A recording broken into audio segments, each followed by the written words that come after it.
permission now. So sorry to say that. I was just about to say I am recording now, so if that's okay. Okay, no problem. So we won't be able to see you. So if you do have a question or anything, Karen, if you could just not a problem.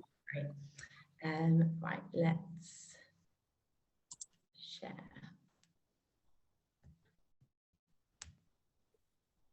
Okay, can we all see? Perfect. Let me just start. Perfect. Okay. So a bit about my job role to start, for those of you that don't know. So my main role is sort of enable children with SEND to access mainstream settings. So I advise these providers both in Richmond and Kingston on the reasonable adjustments required to increase access with children with disabilities. So sort of identifying training and support needs. I, of course, actively promote inclusion and access for children with disabilities, embracing the rights of children and their families, and I provide support, advice, training and funding, which we will go into a little bit later, to mainstream providers to increase and maintain the inclusion of children with disabilities. Lovely. So this next slide is about the short break service statement. There's a lot of information on here, and this presentation will be shared with you afterwards, so you'll be able to click on the links yourself. But every local authority has a duty to produce a short break statement, which we have, and as can be found on the local offer or by the link on this page. It sets out who the team are, and some of our short breaks and where to go in the community to find other short breaks. It talks about the local offer in there. So it contains a lot of information. It's a statutory requirement. So we have it, yes. Yeah. What it also does is it talks about what is a short break. A lot of people get confused between what's a short break and what's childcare. So a short break, it does what it says on the tin. It's short and it's a break for both you and your child.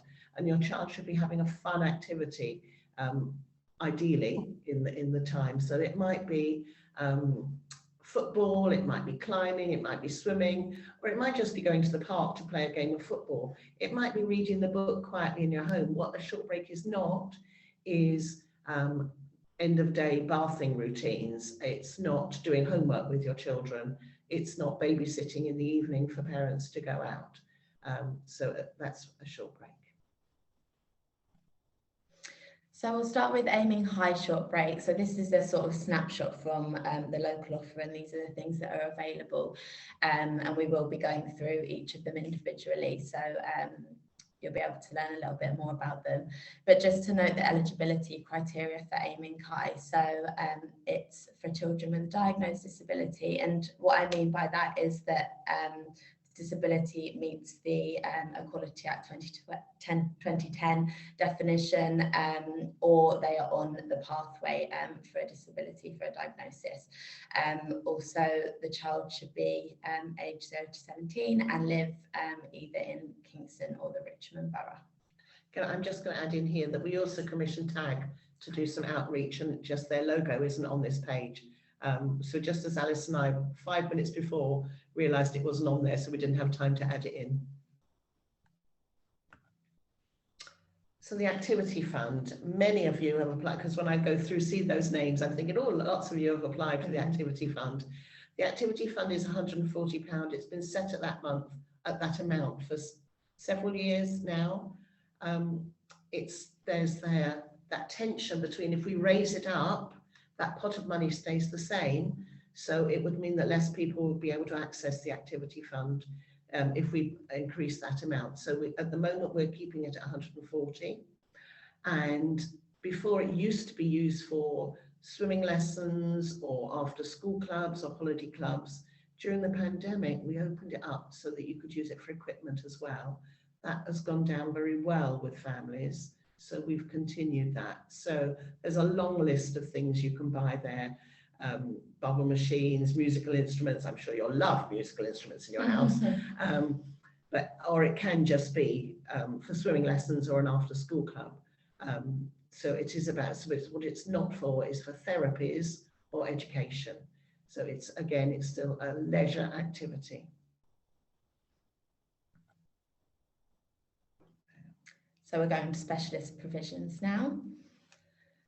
So we commissioned several different providers, but one of them we commission is Challenges. And one of your parents, when you mentioned that your child already goes to Challenges, Challenges is very popular and has a waiting list at the moment. So we have commissioned them again in this cycle, started September last year, to do holidays and weekend clubs. And they are providing holiday clubs and weekend clubs in Richmond and in Kingston. I think they're based in Kingston. The Kingston one is based at New Malden in Kings Oak, and Richmond is based at Whitton Youth Zone. Yes, so that they have a good reputation. The parents that use them are very, very happy with them. What we need to do is negotiate that we get a change of children going. Now that's really hard for those who go regularly, because we don't want to say you have to stop so that other children get opportunities, but there is only a limited amount of places. Yeah, and it's about how to manage that really. So I am looking forward to meeting with them again and looking at how we can change that. And again, that's the holidays as well. They run in the school holidays. They don't run at Christmas, but they run in all other holidays now. So we've also got water sports at Albany Outdoors. So this only runs from April until September. We live in the UK and it's outdoors, so they do it in sort of the warmer months, but this is sort of a multi-sports. It's a different sport every week. It's for children aged 12 to 18, again, who live in Kingston or Richmond, and it's every Tuesday for an hour and a half. So again, this will be sent round, but there's a link there that you can book onto using that. What I'll do is I'll also talk about TAG at this point, because we list their logo, but TAG have a youth club on a Friday night. They have a junior club, which is for the 8 to 13-year-olds, 14-year-olds, and then that runs from 5:30 to 7. And then they have a senior club or an older club that works from 15 to 25. That is 7:30 to 9:30, and then they do various sports as well. So they do, I'm not going to remember all of them, but I'm going to try and remember all of them. So they do climbing, they do art and dance, they do drama, archery, fencing, parkour, ninja, skateboarding, and scootering. If anybody can remember any of, oh, they do cooking and karate. So yes, we don't commission all of those, but we do.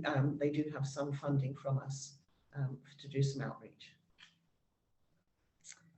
So next we have Enhanceable, which is a term time clubs only. So it was funny actually, before this, I was telling Geraldine that this was my first ever job, actually running these after school clubs. So it's kind of a full circle moment, but they're really lovely groups. There are 3 groups, Ribbons, aged 5 to 11, which meet every Monday, Flyers, for children with more complex health or disabilities who may require one-to-one. That's not saying that children in Ribbons can't attend if they need a one-to-one as well, but Flyers are for the more complex health and disabilities. And then we've got Kites for the older children aged 11 to 18 who meet every other Tuesday. And they're based at Geneva Road in Kingston. So they're open to Kingston and Richmond families, but priority will be given to Kingston families. So that's a really lovely group to attend. We also have a social club that runs at the weekend, usually Saturdays, about once a month. And so this is for our 11 to 13-year-olds. So it's about promoting independence, using public transport, going out to visit interesting places, or it may even just be going to a park as well, to have a game of football or something like that. So yes, they usually meet either, at the moment they're meeting at Moor Lane, and going out, catching the train, catching buses, maybe they go to the cinema. It's very much about building those friendships, which is what we've heard in the past, that when we've done surveys, that parent surveys, they say they want their children to have friendships. So it's a small age group to try and build those friendships, as well as learning those independent skills. So then we have Keen to Go, which is sort of enhanceable, mirrored in Richmond. So these places are open to both children in each borough, but again, like enhanceable places will be prioritised for children in Richmond. But this is a term time group as well, running every Monday from 4 till 7 for 8 to 18-year-olds. With autism, learning disabilities, various activities, as you can see, bowling, trampolining, arcades, that sort of thing. And enhanceable and, well, sort of all of these actually are free to attend. Actually, I think Social Club is £5, I believe, but the Keen to Go and enhanceable are free to attend. So home and community support is individual support. This is our aiming high side of home and community support.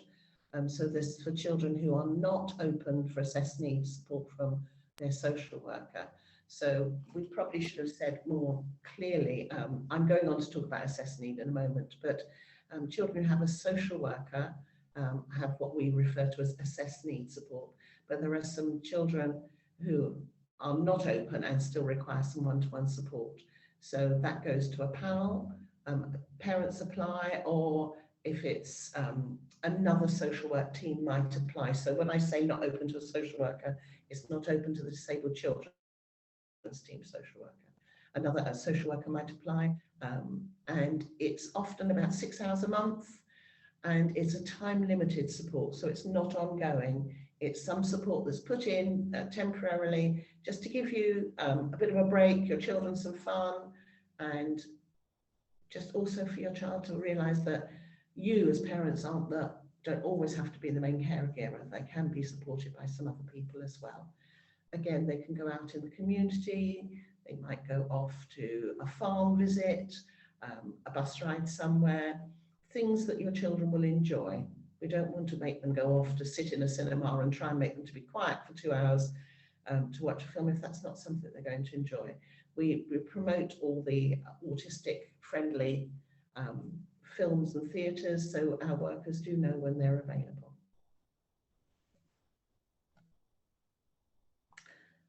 So now we're going on to talk about assessed need. So what would happen is, if you were referred to the disabled children's team, a social worker will come out and do an assessment of needs. Then once they've done that, it's a 45-day, can take up to 45 days. They will present that to a short breaks panel. And when they come to the panel, depending on what they've assessed, they might ask for overnights. Now we have at Moor Lane a unit called Rainbow House. Some of the children might have overnights in other settings, but we predominantly use Rainbow House. Overnights can be 1, 2, maybe 3 nights a month, depending on that level of need. Holiday groups, we have holiday groups in-house at Moor Lane. We also have holiday groups at the Croft Centre for Richmond or Kingston children, and they are interchangeable. So if it's easier for you to get to Crofters, because you might live near Richmond Park, you might want to nip through the park rather than drive all the way to Chessington. That's a possibility as well. Holiday groups, we offer what we call a core offer of 18 sessions. And these 18 sessions can be either 5 or 6 hours long. And the children, so when we say 18 sessions, there'll be 8 during the summer, 4 in Easter, 3 at Christmas, and 1 each half term. That's the 18. The holiday groups, they meet in one place, then they might go out on a minibus to various places. Well, in the last summer, well, what did we do at Christmas? Well, at Christmas it was cold, but we did farm visits. We went to garden centres to see Father Christmas. We went to a pantomime. We had a bubble lady come in and visit. We went off to Kew Gardens to see the lights.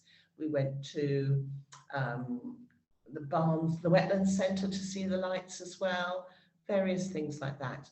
Sometimes we just go into the town and maybe look at doing a bit of Christmas shopping and looking at the lights there, maybe having a hot chocolate and coming back to the centre. So that's the groups. Individual support. So individual support, just as I described the aiming high individual support, it would be for a worker who has a DBS and has had some training to turn up at your house and take your child out 3, 4, 5 hours at a time, usually at the weekends. Some of our children have support after school, but then you have to think about getting home and getting to bed ready for school the next day. So most of our individual support is at the weekend. At the moment, we are very, very short-staffed. So some agencies are covering some of that for us. That's not easy for us, for the families, for the children. It's not easy for any of us. So if you know anybody out there who would like to be support workers, please direct them to the Achieving for Children jobs page, because we are desperate for workers. It's the same through social care throughout the whole of the country. It's nothing unusual. Same as any sort of caring role. We're all looking for workers. We're desperately short-staffed. So we do have waiting lists. We are using agency, but again, it's just we're trying our best. Direct payments. So some families will choose to have a direct payment so that they can manage that individual support themselves. That means the family become the employer, and they need to set up payroll. So it's not just a cash in hand transaction. We will pay money 1 month in advance into a designated bank account, a separate bank account, because that would need to be monitored. And we don't want to see how much you pay for your mortgage or how much you pay for your shopping. So we just want to see the direct payments money going in and out. And the payroll, you can be the payroll yourself if you know how to do tax and national insurance, or we will pay a monthly amount for you to be signed up to a payroll company, and they will manage the payroll for you. And what then happens is, so long as the money's in the account and the timesheets go in, your worker will get paid.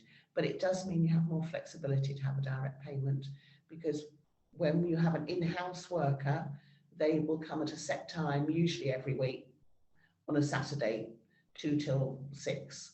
Whereas if you have the flexibility of having your own worker, you might be able to phone them up and say, oh, instead of coming on Saturday afternoon, can you come on Saturday morning?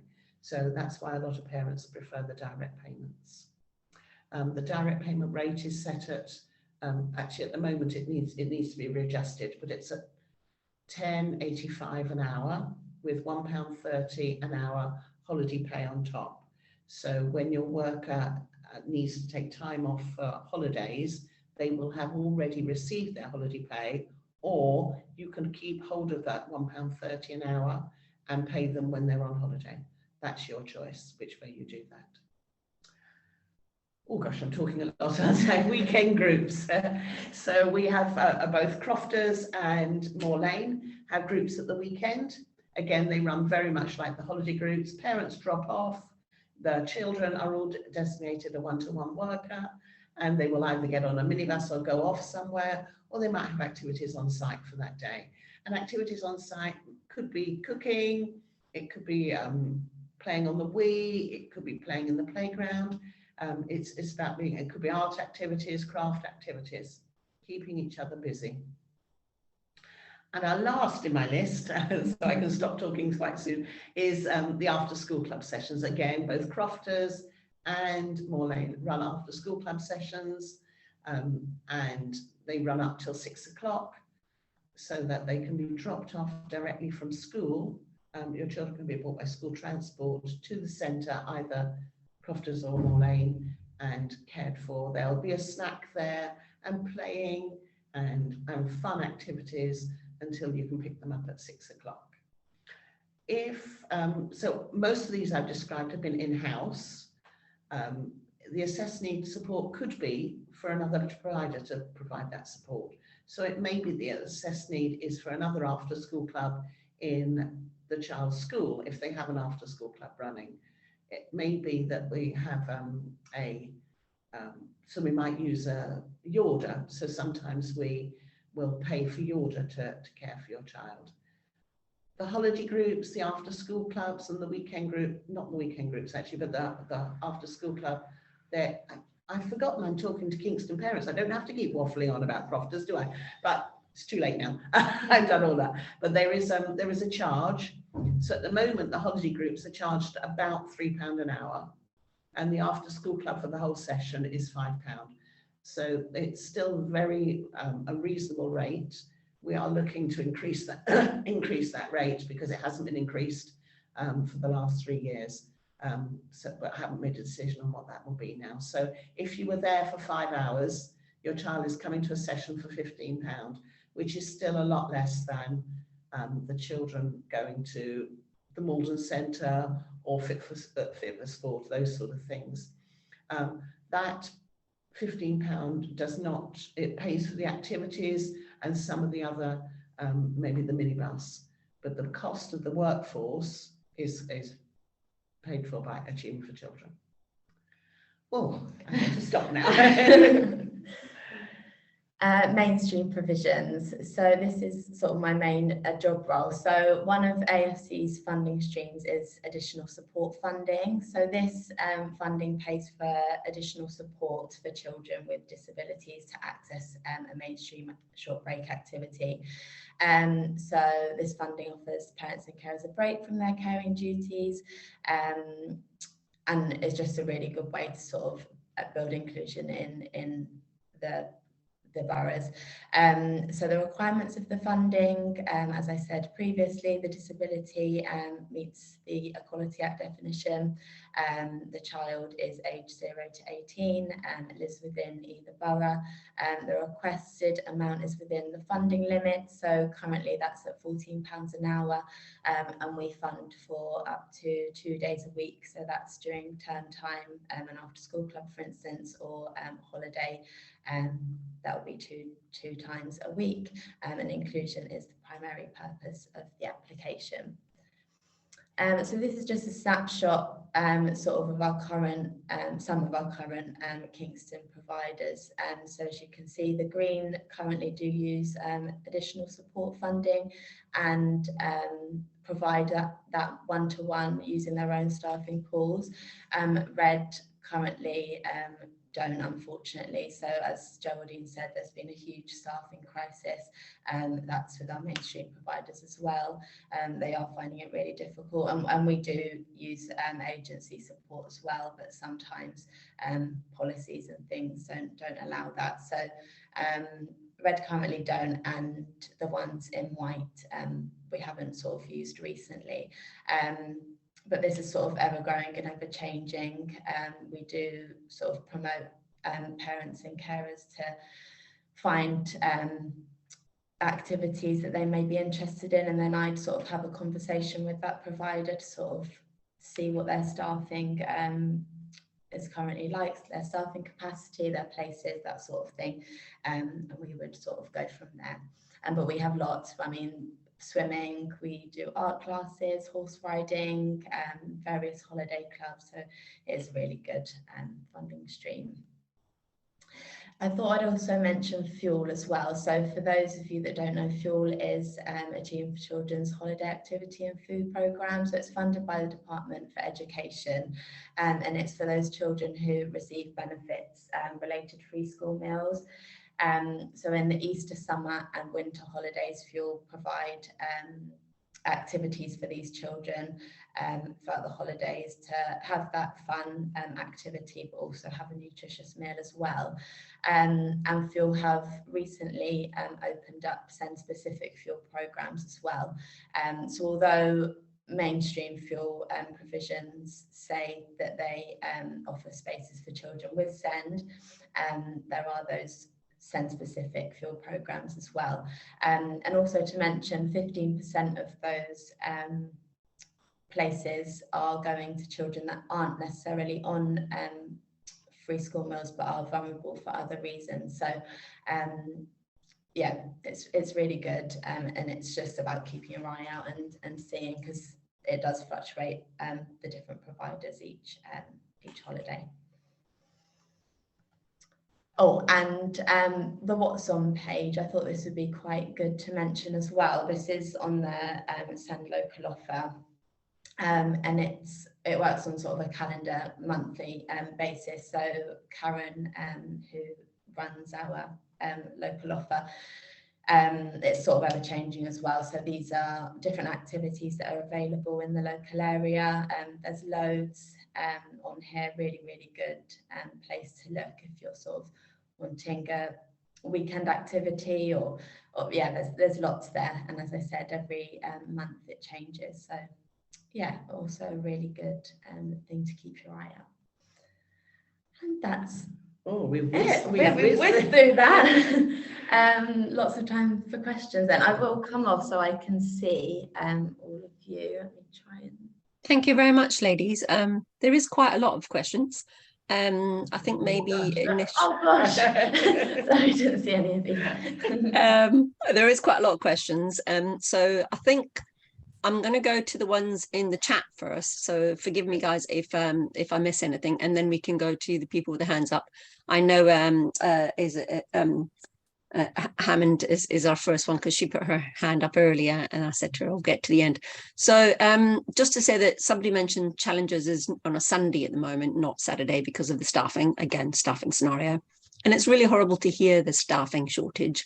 You know, it's maybe that's something we could kind of, you know, help promote, especially with parents like myself who have stopped working to care for children. And then maybe once they start going back to school, if that is a possibility, that maybe I could spare some hours and help somebody else, you know, in that kind of job scenario. I can just see something like that happen. Anyway, so we're going to go down. Hold on. So there was somebody was asking if you could please provide the addresses for after school clubs, and you had that really lovely like page there for local mainstream activity clubs. Alice, was there maybe if you could send that to me separately, and then I could... The spreadsheet goes on. Yeah, I think that would probably answer. There is addresses that I can definitely send. Okay, that'd be fantastic if you could send that through, and then I could send it on.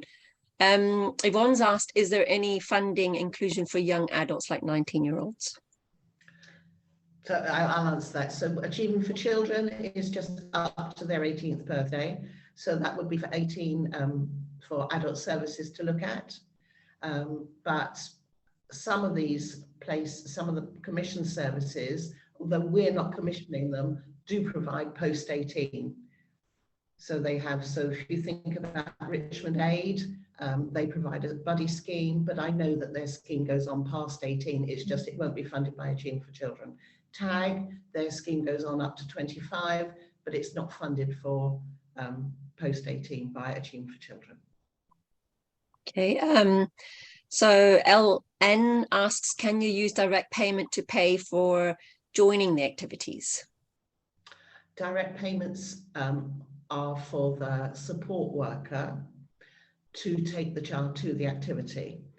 If the activity is an after school club, so therefore you are detached from your child and they are going to an activity, if the yes and no is probably the answer, which is probably not the answer you want to hear. It's about discussion about what it's for and what it's not. But if it's to go to the cinema, so parents still have the responsibility to pay for cinema tickets for their children, just as you would for any neurotypical child. Your responsibility as a parent is to pay for the activity, and then the support worker, but they can't go to the direct payment is the additionality. They can't go there without an adult. So that's what the direct payment pays for. If it's a swimming lesson, I accept that actually a swimming lesson, they can have a swimming lesson, you still have to sit there, so you're probably not getting a break. But yes, you could pay for a swimming lesson. It is really about exploring with myself and the social worker about what can be paid for and what can't. So please open up a discussion. Okay, that's great. Thank you, Josine. Hamid asked, please explain how to apply for a social club or school holiday clubs, etc. I mean, I think that was round about my question, probably the same, like, how do you get assessed? How do you, how do we request to be assessed, to be maybe put in one of those lists? Yeah, okay, so assessment is via a SPA referral. So you would phone up Achieving for Children and ask for a child and families assessment. And they would, initially it would go to a referral team, and they will do a very brief assessment about whether they think your child would meet the criteria for the disabled children's team. The disabled children's team is, let me think of the correct words, it's very much higher need. It is very much higher need. So a lot of children, if your children are attending a mainstream primary or secondary, it's very unlikely they're going to meet that criteria. It's more for the children with much higher needs. But you still have the right to look at it and find out whether you could be possibly open to the team. And you request an assessment. So then it would go to someone in the disabled children's team who will make a decision whether their team will do the assessment or whether it would be a referral team that does the assessment. I think that adds on to another question that I've got that links to that, is how do we understand what the criteria is that our children have to suit? Is there anywhere on the local offer that we can go and get that? Yes, the criteria is on the local offer. If you go into the social care, while I'm talking, because I can't do two things at once, I'm not that clever anymore, but it is on the local offer. And what we could do is we could attach that criteria to this presentation if you wanted us to. That would be great. Yeah, I'm quite sure a lot of people would like that as well. Yeah, so we're going to add on the criteria. Okay, so the questions are coming fast and furious, and we've still got a couple of hands, so this is good. So which clubs or activities after school and holidays are available for age 20 or over? And that comes from LN. So again, that's I know that TAG is available for 20 and over. I think Richmond Aid do some clubs for over 20s. Disability Challenges, I think, are ended by then. Enhanceable do services for adults. Which of our other providers? Keen to Go.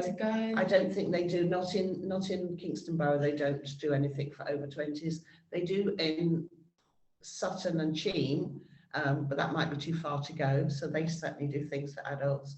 It would be about liaising with adult social care. So NCAP do services for over 20s as well.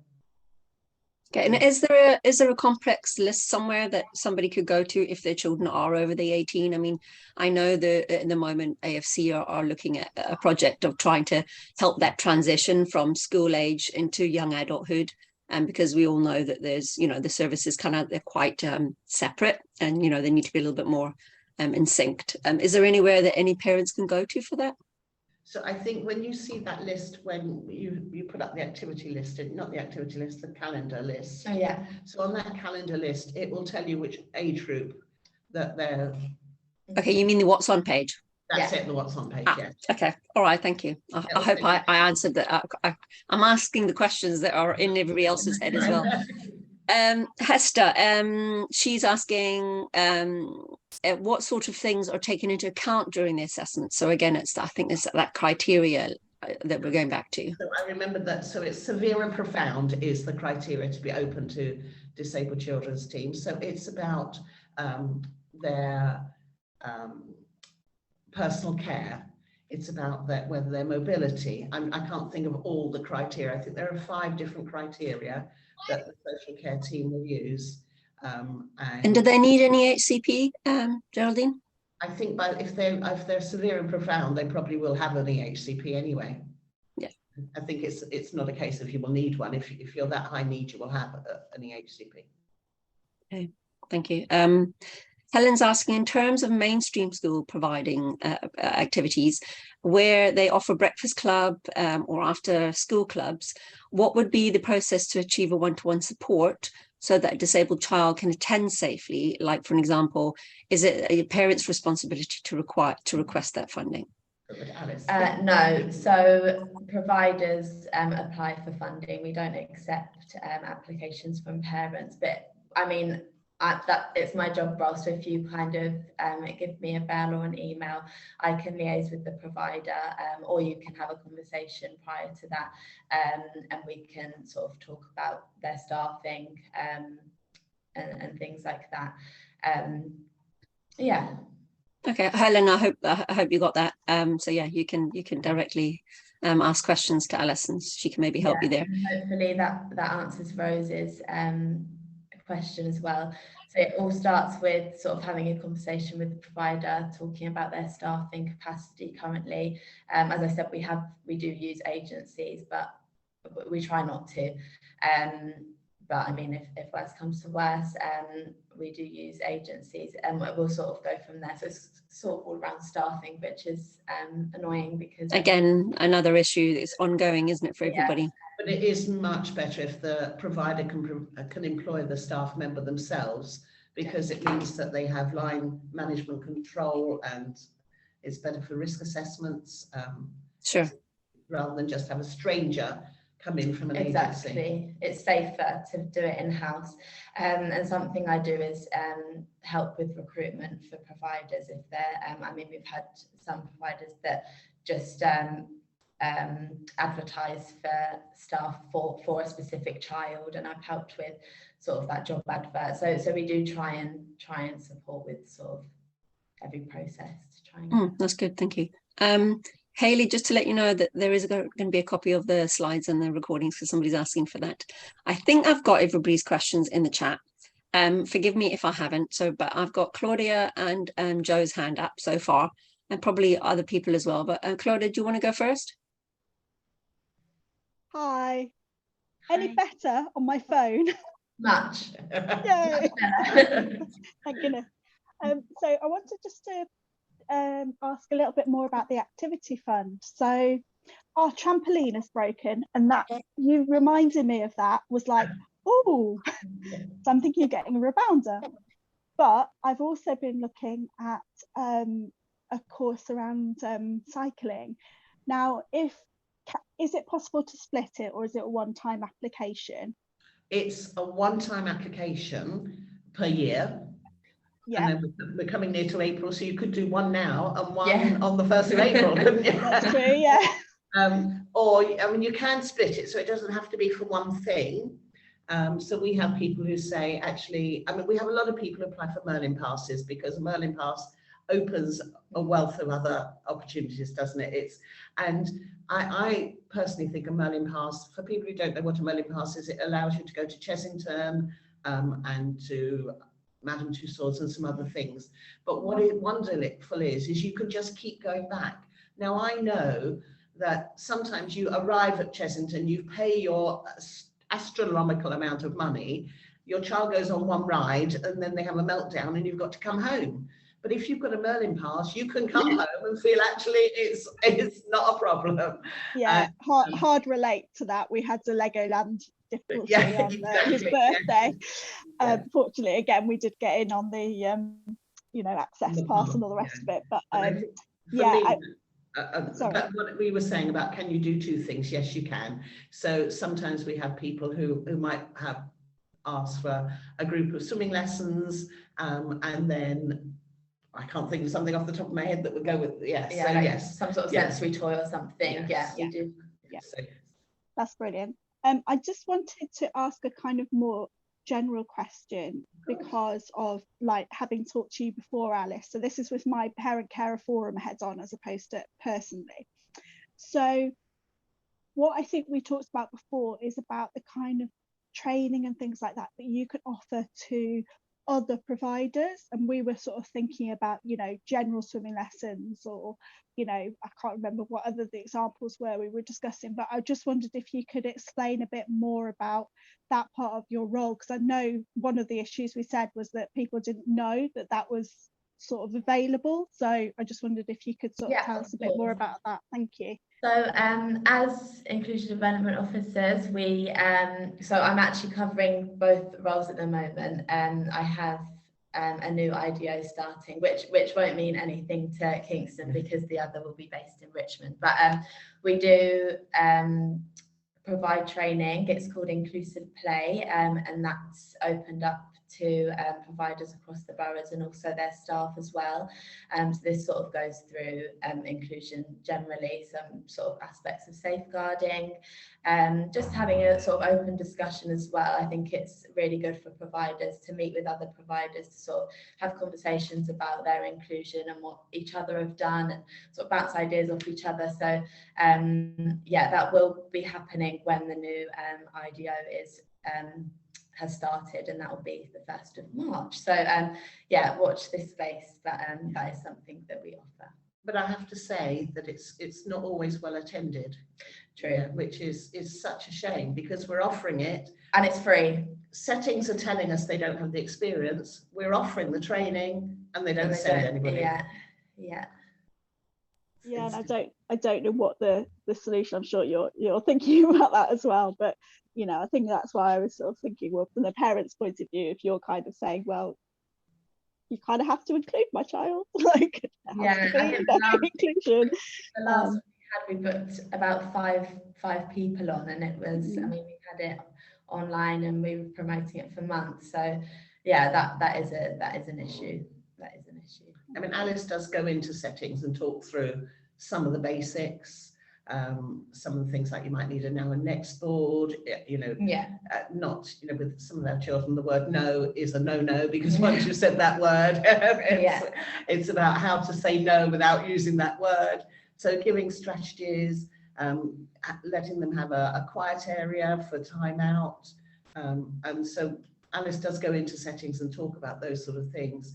She also goes in and talks about the safety of having no low walls for people. Our children are good climbers, and lots of things like that. So yeah. Just with that list, is that you know, the list where you've got who already provides one-to-one support and who doesn't, is that already on the website? No, that's just one that I use just for my own, but I can share it. I was going to say, is that shareable? That I think of course I can share that. Right. It's just, as we know, doing the research seems to be part of the job of parent carer. So the less research that we have to do, I just think, I'm happy. Better. Thank you.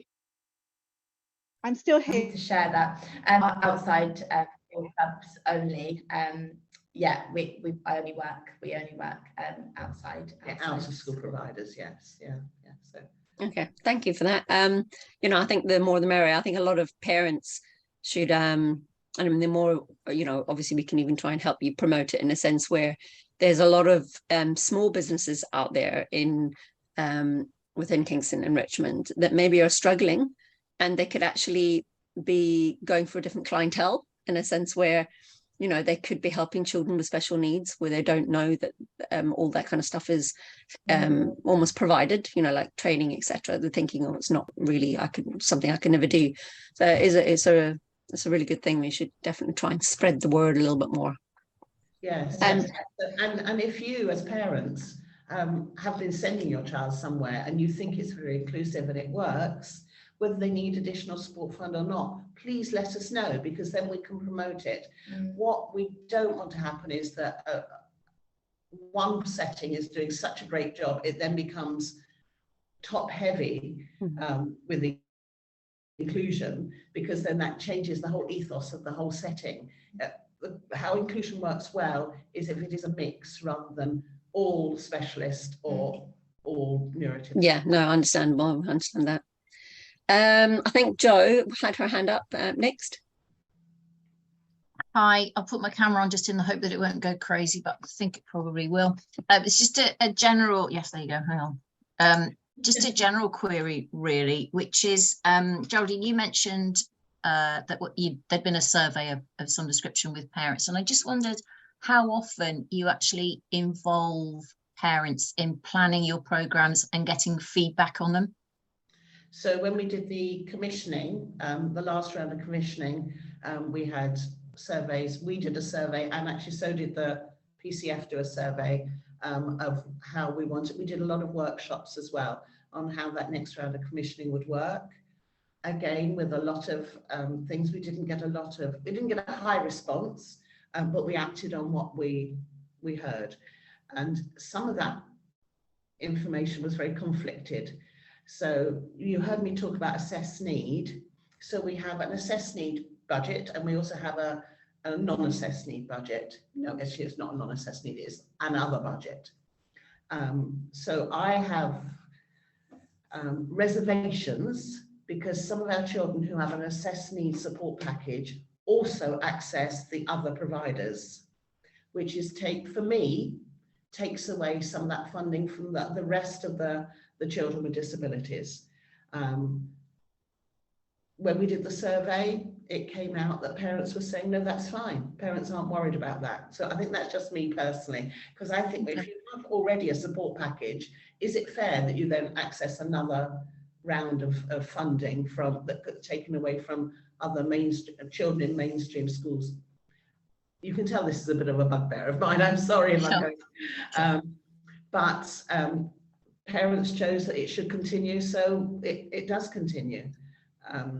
Yes. I mean, I think just to say that you know this already, but the Parent Carer Forum is very keen to help with any kind of, you know, parent engagement, co-production. I mean, that's really why we're there. So if the thought of getting feedback and getting parents involved fills you with horror purely from an administrative and resource perspective, then we're very much there to help. And I've got one other quick question, and I have asked this one before, and it's just simply, do you know why nobody, you know, there is such a big recruitment problem? Why is it that people don't want these jobs? And that is, so it's the same with nursing. It's people talk about whether it's Brexit or not, but that's political, so I probably aren't allowed to mention that. We pay our workers a reasonable amount of pay. They're paid £12 something an hour, which I don't think is terrible. But it's about if they went to work at a supermarket. So we might pay £12.53, I think it is £12.53 an hour, but we would only be asking them for work for 4 hours on a Saturday. Whereas if they went to a supermarket, they would be working much longer hours, less money, but they work the whole day. So they're overall in a day, you'd get more money. So whereas we used to have a lot of university students, we just don't have that anymore. We've targeted universities. We've been in job boards on Freshers Week and things like that. If you have ideas, let us know, because we are willing to explore other areas for recruitment.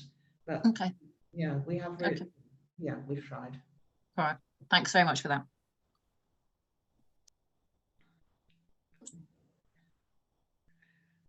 I'm unmuting myself. I don't know what I'm doing here. So I think, is it Hamed? I'm not sure if I'm saying the name properly. If you want to ask your question. Yes, thank you. Yeah, thank you for your time. Well, I have actually many questions. One, the first question is, if a child has an EHCP, does he need, again, an assessment to access the clubs, those activities you have mentioned, or the EHCP is considered as a document and evidence of ability? So the aiming high EHCPs aren't necessary. As I said, it's just that the disability meets the definition from the Equality Act 2010, or that the child's on their pathway to getting a diagnosis. Assessed need is a bit more complex. Yes, yeah. So we said earlier, you don't particularly need an EHCP to have an assessed need. But because the level of the children at that point, they probably will have one. The EHCP, it depends what the elements of the EHCP say, because if the EHCP is just linked to behaviour and not disability, it means that that's not open to the criteria, that doesn't meet the criteria.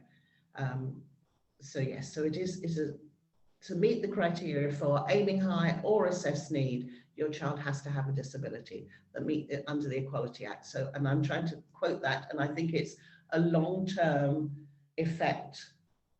Is that right? Yeah, I should have that on the tip of my tongue, shouldn't I? So yeah. a child that has autism and it's mentioned in the ACP, and I mean the diagnosis is there, Yeah, so they meet it, right? Yes. And all this social club that you mentioned, Yeah. I know I couldn't. Can you send the links, please, to how to apply for it and Yes, where to start? Yeah. I will put that in. I Yeah, don't have a pen, thank but you. we can- I will go back to that because someone said Right. how do you get to so things like the aiming high activities and the aiming high individual support and the social club, the links for that, the application forms for that are all on the local offer. If it's assessed need support, that would be by the social worker. So I didn't say for the social club, which is aiming high. Right. Yes. Right. So yeah, my son is currently attending Enhanceable, but I'm currently looking for school holiday clubs. I have looked at when I moved to Kingston, I found a list of the social clubs and activities, but many of them are not updated. I mean, the numbers were not valid. The email addresses were not correct, so they were rejected to me. So out of many I contacted, I could just get one, one contact, and one of them worked actually for me. So can you please send that list of updated social clubs and school holidays schemes? We can send the scheme that Alice put on the screen, but if on the local offer, if the telephone number is out of date, let us know or let the local offer know, because it's up to that provider to update their information. Right. And for social and for the holiday, school holiday, I think Alice sent me a form which I completed, and I think I mean, based on the previous email, it's maybe available in February, but I didn't hear anything about it yet. So can you please give me an update? What was that? I requested for any possible school holiday program or something like that, and you sent me a form to fill, to complete, which I sent back, and I. Sorry, Hamid. What Yes. was it? Well, I have to look into my email. Just if you give me a second, I can find it. But I didn't hear. You sent a form to Alice, or you sent to Alice? Yeah, to Alice. Okay. Okay. We'll look. Please, if you, because I'm currently looking for a school holiday for February, school holiday program, but so far I couldn't find anything. The direct payments. Once I found a payment of £140 per year for activities, which I couldn't find again the link to fill in. Okay. Can that be paid? Things, the direct payments and the 140 are two different things. All right. The direct payments is for providing support for assessed need. The 140 is under the aiming high. All right. And can that be paid towards private tutors? No. All right. So because one of the options was towards the toys and things like that, but what evidence should one bring to say that okay, these are the toys I've purchased? Just the receipts. Yes. Yeah. So you apply beforehand, and then it goes to a panel, and then you will get an email from the activity fund saying that it's been agreed, and then you send in the receipts and your bank details, a form to fill in with your bank details, and then you payment. Okay, so I couldn't find any link for this direct payment. So can you also send out here? The direct payments are assessed needs, so you would need to do a SPA referral for your son. You did say son, didn't you? Yes. So you need to do a SPA referral for your son, if he meets the criteria. All right. Okay. Yeah. Thank you. Thank you. That was all very valid questions. Just to let everybody know that when it comes to the local offer, we all know it is full of information, and it's very hard to find things. Just like Hamid, you were saying, where you've come across something and you don't know where the hell it is again, as such. Karen Lowry, who kind of manages it, is going to be our next kind of event, which is next month. So she's coming on the 21st of I think it's March, So, it's 21st of March. We're going to have her coming in. And we're going to be doing the same kind of thing where she's going to go through the local offer and show you what's what and where. It was something I asked for because I've heard this a lot from people, and Kingston Parent Carers Forum. And then I kind of like, I use it as an example of if you are working in a database like at a university or stuff, every database has got their different little tweaks to understand how to get down to the nitty-gritty of information that you want. So, and she was like, yes, our website's exactly the same. Unfortunately, the website is what they've got. They can't forward. They've tried to update it, and as archaic as it is, they do. Karen does her best, but she'll be on in the March 21st. But I'll be promoting that anyway. So hopefully, guys can meet us again and spread the word as such. So I've got a few more questions. Let me have a look here. Karen, if you wouldn't mind, I'm just going to come in there because I think that on the local offer, if you're on the home page, rather than put in a search, if you scroll down, there are various windows and there's a window of various links, and there's a link called Short Breaks. And that will then lead you into all the things we've been talking about today. So local offer, homepage, scroll down, click on the short break icon. Great, thank you. LN is saying if you're short of staff, can, for instance, her son, who's age 18, who's doing the A level, could he apply to get paid to help once a week at a club? You know, like I suppose there's lots of family members out there that are used to working with neurodiverse kids that could be earning extra money as a youth, and even as a teenager. Yeah, we have siblings working for us because they come with a wealth of experience, as you say, and we probably wouldn't match them up with their own brother or sister, but yes, they're very welcome to come and work with us. That's a great opportunity, especially for teenagers. Yeah. And stuff, if they want to get into social care or even health care or anything like that, isn't it? And it looks great on their CV if you're training to be a teacher, anything like that. Speech and language therapists, and yes. Yeah. Claudia's just saying if it'd be possible to share this presentation links, and we're going to we'll send it all out for the together with the newsletter, which we normally send out. I think it's every Friday, isn't it, Claudia? Is there any more questions from everyone? Because we're only at 10 past 11, and we have been asking quite a lot of great questions, but I'm sure there might be more. Anybody else? Yin has a hand up. Oh, there's one I'm missing. Yin? Yin. Sorry. Can you hear me all right? Sorry, it's very difficult for me to unmute. I was asking about which club it was that offered the one-to-one support for a higher need child. I think Enhanceable was the one I mentioned. So that's located in Geneva Road, and Flyers. Flyers is the club for the more complex needs.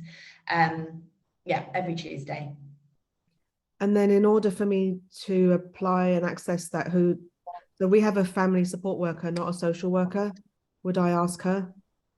You can, or you can apply. So it's a lady called Leanne who runs the after school clubs currently, and her details are on the local offer under Enhanceable, and you can drop her a message, an email, and get the ball rolling on that. Thank you. Okay, thank you. Sorry, Claudia, you had your hand up as well. Hiya, sorry, just sorting Alistair out. Well, one thing was I was just wondering if you ever have transport arranged to go to activities at all? Is that a possibility? So do you mean after school clubs? Like to transport them there, yeah. Yeah, so if your child has school transport, you can ask them to deliver them direct to the setting. So that would be, if they were going to Morlane or Crofters, the minibus would take them there. I'm not sure how that works with the after school club with Enhanceable, because they don't start until 4:30-ish, yeah. So that's trickier because I don't know whether they're... Can I mention something, Geraldine? Yeah. I know when we did a conference in Twickenham, we spoke to Dial-A-Ride, and I know a lot of people, I definitely did, associate Dial-A-Ride to more mature people, you know, grabbing a Dial-A-Ride when they want to go from place to place. But apparently you can apply for Dial-A-Ride to get your child to an activity as well. So if they're not getting that transportation to school, etc., and if it's an activity you want them to go to and you cannot get them there. So yeah, please do look at that. Would children need an escort? It depends again on the disability. I think they'll do their own assessment. I remember I got a particular application, and I just thought it was amazing that they were doing that as well. And I just really don't think enough people know about it. That's good to know. Good to know. So yes, so then if the clubs are at the weekend, we do require parents to take their own children to and from, just as you would with any of your children. Yeah, okay, thank you. With the, I've just said in the chat, so obviously I'll try and gather together, you've got the presentation, we're going to put this recording online, but I'll also send it out to the newsletter. So I just wanted to remind everybody on the group as well who's come today, you know, make sure you sign up for our newsletter. We do try and kind of... Alistair, sorry, my son's in the background. We sort of try and trace down things that we've done, and we make sure that we're sharing this information because it's very useful, and we know it's how difficult it is, you know, to sometimes to find information.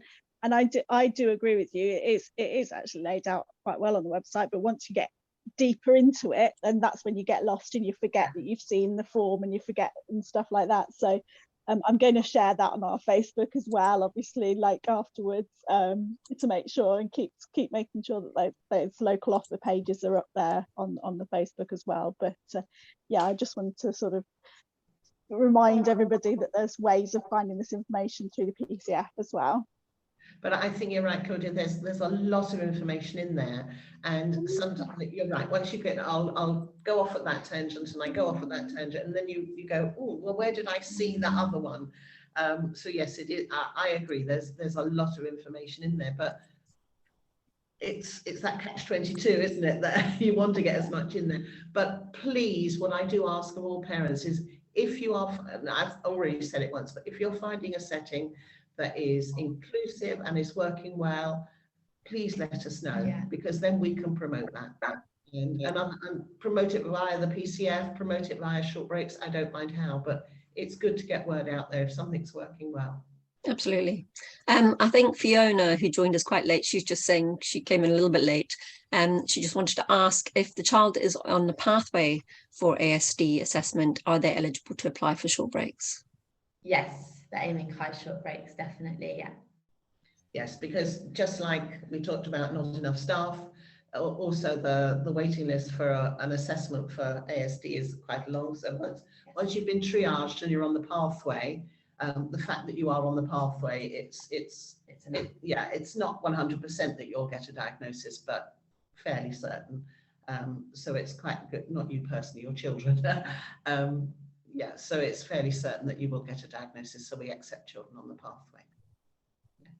Okay, Ellen, I put that link in there for Dial-A-Ride, but I think with Dial-A-Ride Kingston, I don't know if it's the right one, but I just thought I'd pop it in there. Yin, you've got your hand up, the physical one. I just wanted to ask, so I forgot to mention that one of the problems I'm having is my daughter has quite high medical need. And I think that's been one of the problems with me getting any support, whether it's clubs or at home support, just because she does have high medical need. Do you have any advice for me? So first of all, I'd ask whether you'd had an integrated care board, so a health assessment. Does she have some hours from health? No, she doesn't qualify. Doesn't get, oh, so yes, that's tricky, isn't it, that we all have our criterias, and we hope that so we do have children here. I don't know what your daughter's needs are, but here in our groups We do gastro feeds, we have EpiPens, we can manage epilepsy. What we can't do is nasal gastric tube feeds, but we manage a lot of other medical needs. Moving and handling is, we don't really see as a medical need, but I don't know if you want to go on this forum, if you want to give me more detail, what we found tricky.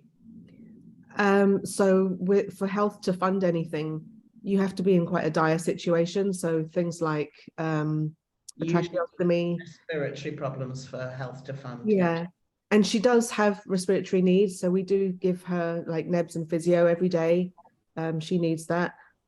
But you know, as the criteria, it's quite severe. So, you know, if you're not having epilepsy every day, or you're not on a gas tracheostomy or supplementary oxygen, then you don't qualify for health. Apparently this was a change that happened some years ago, because a lot of our specialists asked why we don't qualify and that we should. So we did actually look into it a couple of times, and we did get assessed, and we don't qualify. So my daughter's kind of in between, because she does have high need, but not to that extent.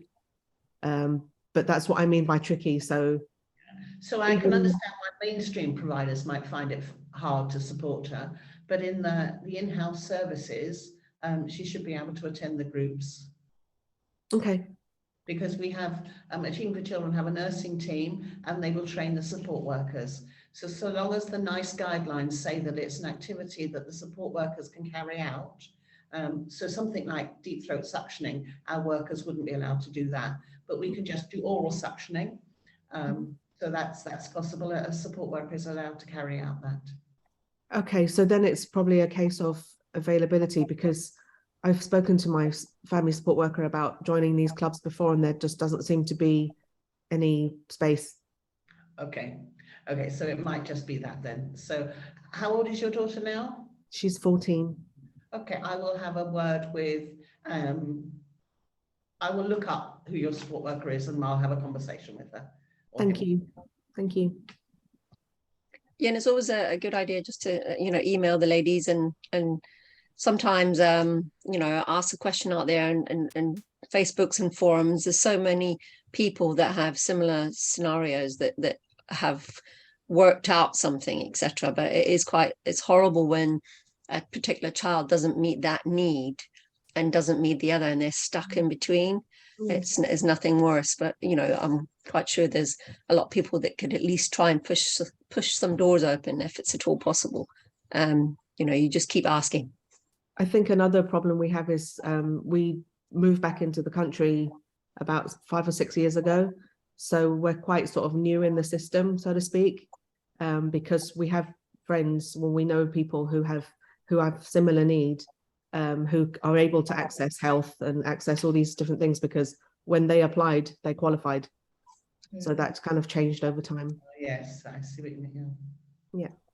Oh, it's always a hard one when they change the rules and regulations, which they're obviously trying to do with the green paper at the moment as well. You know, so everything's always afoot and changing. Thank you for that.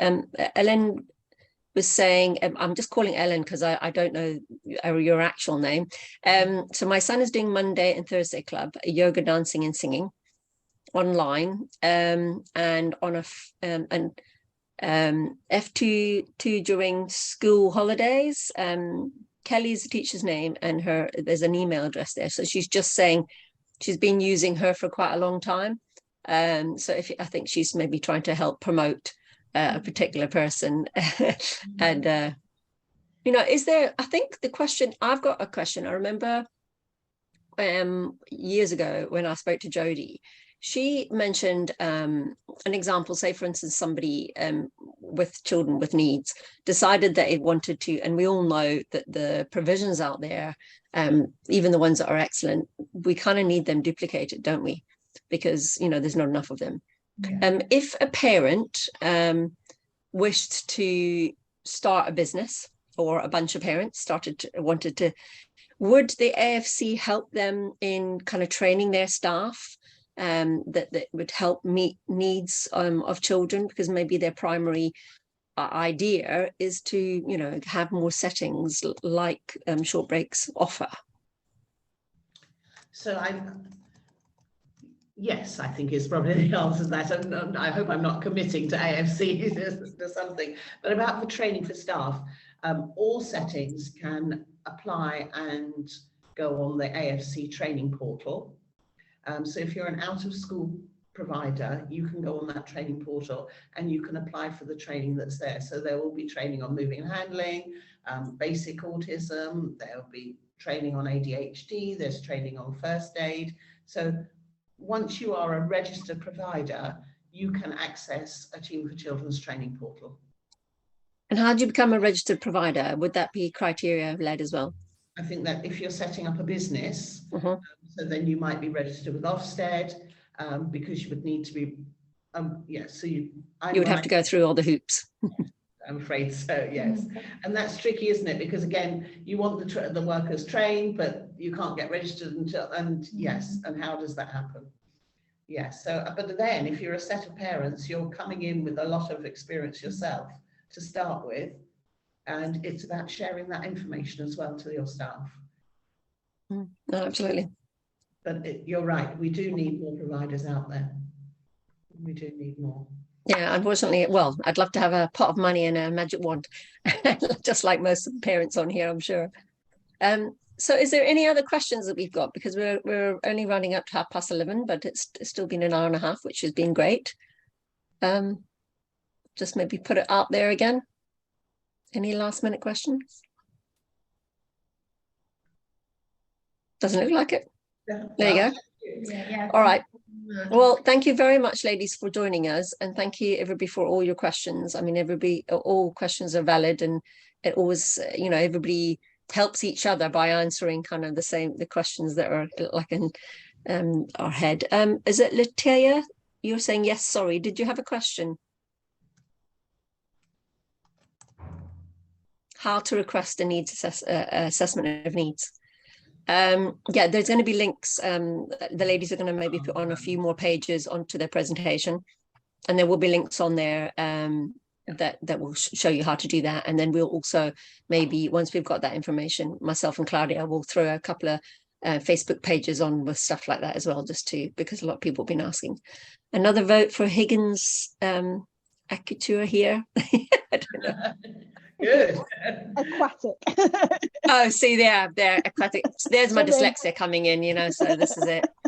Yeah. Apologies. So yeah, thank you so much for everybody for attending. We had a really great amount of people asking questions and attending. The recording will go up, and we will, you know, it'll be on the newsletter, and we'll even try, not that I've done it yet, but I'm living and learning, to try and maybe send it out to the people with the emails that have actually attached to the event, which I'd love to learn how to do. So watch this space. I know how to do it. Watch this space, because I'm still on my learning curves as well. Thank you very much, everybody. We did a lot of talking at the beginning, but actually I think the question and answers was very, yeah, I hope that was useful for you as it was for me to hear the questions. So thank you. Thank Great. you. Thank you, everyone. All right then. Thanks very much, and thanks, Karen. No problem. Yeah. Thank you. Bye-bye. Thank you.